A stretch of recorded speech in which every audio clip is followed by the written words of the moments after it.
سبيل الله بأموالكم وأنفسكم ذلكم خير لكم إن كنتم مؤمنين يغفر لكم ذنوبكم وأن يدخلكم جنات تجري من تحتها الأنهار ذلك الفوز العظيم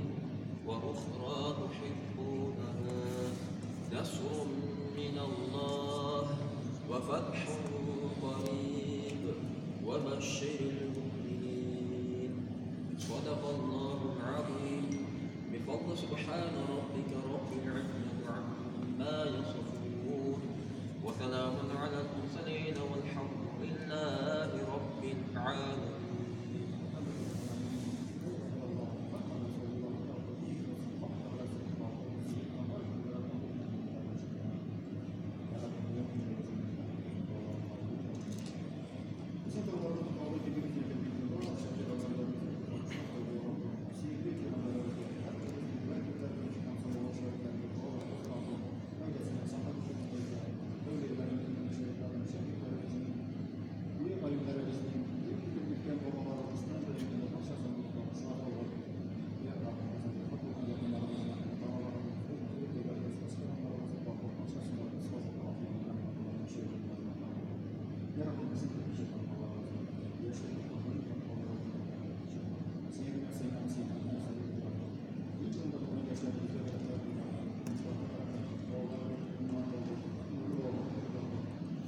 是有一些